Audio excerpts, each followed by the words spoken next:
আমরা সবাই বর্তমান সরকার ব্যবস্থা দেশের মানুষকে নিরাপত্তা দিতে পারতেছে না। মামুন হত্যার ভিডিও ফুটেজ বেরিয়েছে, কারা মামুন হত্যা করছে, কারা মামুন হত্যার সাথে লিপ্ত ছিল আপনারা দেখেছেন। আপনারা জানলে অবাক হয়ে যাবেন, এই মামুন হত্যার মামলা একটা বৈষম্য হয়েছে, একটা সাজানোর পেছনে একটা বৈষম্য হয়েছে। মামুনকে যারা হত্যা করেছে এনারা কিন্তু আসামি হয় নাই, আসামি হয়েছে আমাদের বাঙালি ভাই। কেন আমাদের বাঙালি ভাইকে হত্যাকাণ্ডের সাথে লিপ্ত ছিল? কোনোভাবেই হত্যাকাণ্ডের সাথে লিপ্ত ছিল না। যদি হত্যাকাণ্ডের সাথে লিপ্ত হতো তাহলে যারা হত্যা করেছে তাদেরকে আইনের আওতায় আনা হলো না কেন? দেখেন, মামুন হত্যাকে নিয়ে পার্বত্য এলাকায় প্রায় 200 অধিক দোকানপাট ভাঙচুর করা হয়েছে, লুটপাট করা হয়েছে, ভাঙচুর করা হয়েছে, অগ্নিসংযোগ করা হয়েছে। আরো 7 থেকে 8 জন নিরীহ মানুষ পাহাড়ের সম্প্রদায়, আদিবাসী বা যারা পাহাড়ি সম্প্রদায়ের ওনারা মারা গেছে একমাত্র এই মামুন হত্যাকে নিয়ে। তাহলে দেখেন, আমাদের বর্তমান সরকার ব্যবস্থা দেশের মানুষকে নিরাপত্তা দিতে পারতেছে না, দেশে আইন প্রয়োগ করতে পারতেছে না। তাহলে আমাদের কি আইনের প্রতি আমাদের শ্রদ্ধা আছে? আজকে দেখেন দেশের সব জায়গায় যে বৈষম্য শিকার আমরা হচ্ছি, অন্যায় অপরাধ চাঁদাবাজি সাথে লিপ্ত হচ্ছি।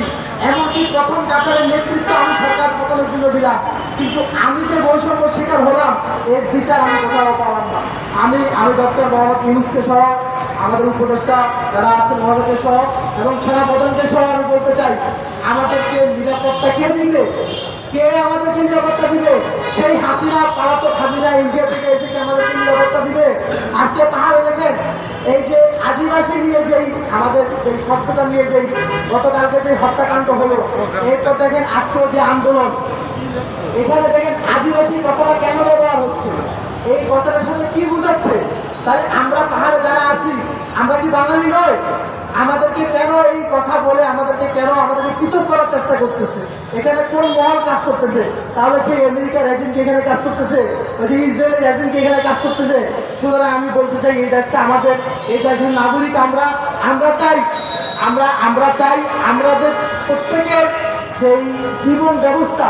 আমি যদি গাড়ি চালাই, আমি গাড়ি চালাই ভাত খেতে চাই, আমি যদি রিক্সা চালাই, আমি রিক্সা চালাই ভাত খেতে চাই, আমি যদি কর্ম করে ভাত খেতে চাই। কিন্তু আমরা আইনের প্রতি, দেশের প্রতি যে শৃঙ্খলা চাচ্ছি, নিরাপত্তা চাচ্ছি, সেই শৃঙ্খলা কি দেশ আমাদেরকে দিতে পারতেছে? সেই শৃঙ্খলা আমাদেরকে দেশ দিতে পারতেছে না। সুতরাং আমি এই উপদেষ্টাদেরকে বলবো, আগে দেশের মানুষকে নিরাপদ রাখেন, আগে দেশের মানুষের নিরাপত্তা দেন। আমরা সবাই হচ্ছে বাংলাদেশি। আমাদেরকে নানা নামে উপজাতি, ক্ষুদ্র নৃগোষ্ঠী বা উপজাতি একটু নানা ট্যাগ দিয়ে বিগত সরকারগুলো আমাদের মাঝে নির্বাচন তৈরি করার চেষ্টা করেছে।